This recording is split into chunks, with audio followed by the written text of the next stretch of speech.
Alright guys, I'm not saying Bigfoot exists, but here's one of those stories that you don't know whether to believe or not. It was one I'd come up with online, or I had found. Hi, my name is James Howard. My son is James Howard Jr. And we were up in Oregon country back in 2009. We were camping because we were on a hunt trip. It was late, so me and my son had a full day, and we were really tired. So we decided to get ready to climb into bed. My son was almost passed out as soon as he hit inside the tent. I wasn't far behind him. A little after 1 o'clock in the morning, I had awoken to some crumbling in the woods. I got up quickly, because I didn't know what it could be. I thought it might just be the fire that was still going. So I peeked my head out, and I seen the fire was out. Had just a little smoldering ashes, not much. Not enough to make crackling sounds. I thought it might just been a deer, so I threw a couple extra logs on the fire and kind of got it going again, just so it would keep them away. So I crawled back in the sleeping bag and tried to fall back asleep. I heard more crackling, but this time it was on the other side of the fire. Now I was starting to get a little worried. So I grabbed my gun and my flashlight, and I climbed outside. I started shining all around our tent. Couldn't find anything.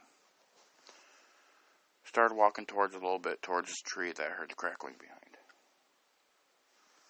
And there, I promise you, I saw the biggest, scariest creature I've ever seen in my life. Standing over 9-10 feet tall. Fangs that were just hanging out of his mouth.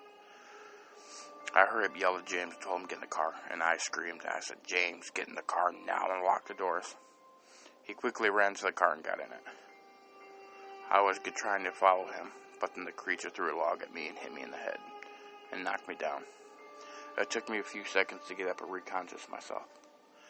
Then when I looked at the creature, he was still standing there. He let this big, god-awful roar out. The scariest thing, it almost rumbled the earth, it felt like. I quickly ran back behind me and get into the car. The door was locked. There's not much I could do. I was trying so quickly to get in, but I couldn't. The door was locked. James was scared and was trying to get the lock undone, but he couldn't. So I climbed under the car. I heard this big screaming roar coming at me.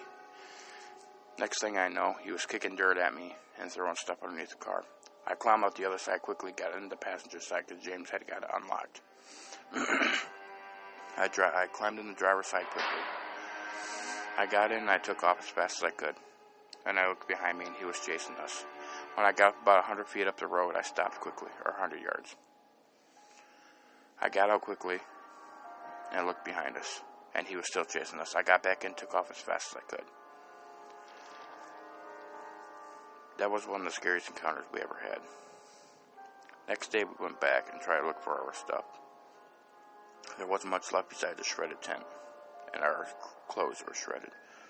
To this day, we'll never know exactly what that was. Now guys, like I said, I don't know if you believe in Bigfoot or not, but this was a story that I found online.